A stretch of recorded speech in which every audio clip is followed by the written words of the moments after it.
এমন কিছু অসভ্য মূর্খ বক্তা বের হয়েছে যারা ময়দানে ওয়াজের নামে মানুষকে মুশরিক বানায়। খাজা বাবার গান গাইতে যাইয়া শিরক করে আল্লাহর শানে, রাসূলুল্লাহর শানে।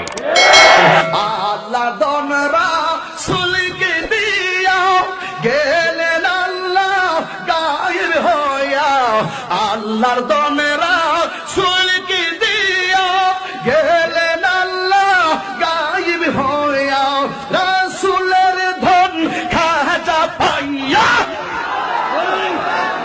রাসূলের ধন খাজা পাইয়া শুইয়া আছে আজ মেরে কেউ ফিরে না খালি হাতে, খাজা তোমার কেউ ফিরে না খালি হাতে দরবারে। আপনারা একটু চোখ কান খুলুন। এসব বাজারি ভণ্ড বক্তারা মানুষকে মুশরিক বানায়, কাফের বানায়, বেদাতি বানায়। সুনামগঞ্জের মাটিতে তাদের জায়গা দিবেন না। জুতা পেটা করে বহিষ্কার করবেন এইসব মাজার পূজারী মুশরিক বক্তাদেরকে।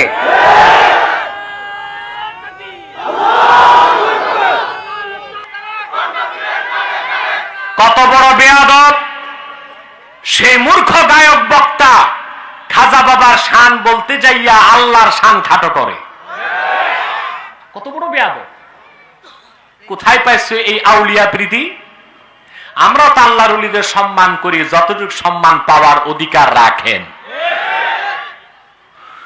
দুনিয়ার সমস্ত আউলিয়া একরামকে এক পাল্লায় রেখে দিল, আমার নূর নবীর কোন একজন সাহাবীর একটি জুতার সমান দামও হবে না।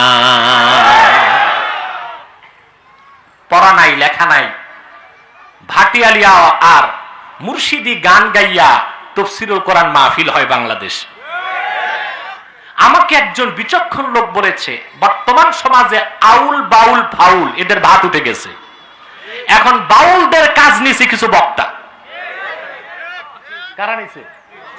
বাউলদের কাজ নিছে কিছু বক্তা। এরকম মূর্খ ঈমান বিধ্বস্তি বক্তাদের বাংলাদেশ থেকে ডিলিট করতে হবে, কারণ তারা ওয়াজের নামে আওয়াজ করে মানুষকে মুশরিক বানায়। খাজা বাবার শান আর পাওনাই খুঁজে দুনিয়ার সমস্ত আউলিয়া কেরাম এক পাল্লায় দিলে আমার নূর নবীর একজন সাহাবীর একটি জুতার সমান ওজন হবে না, মর্যাদা হবে না।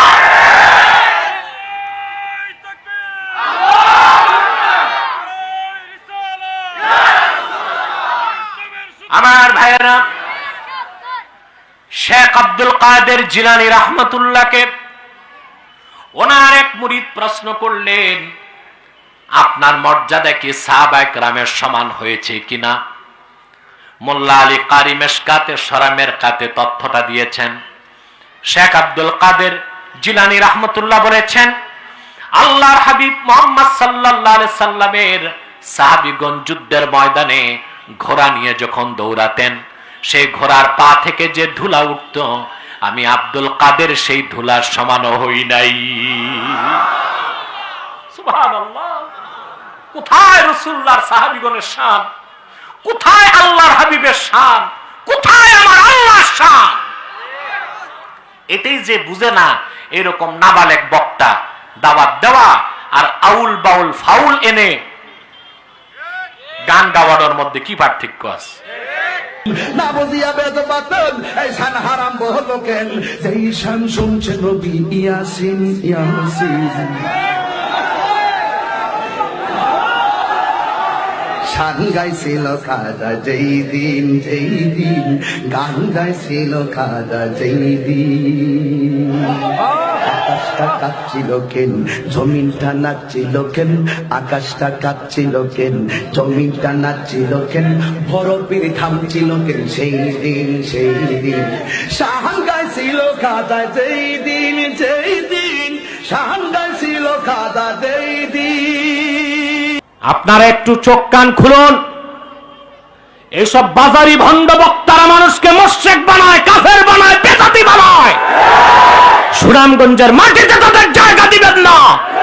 জুতা পেটা করে বহিষ্কার করবেন এইসব মাজার পূজারী মুশরিক বক্তাদেরকে।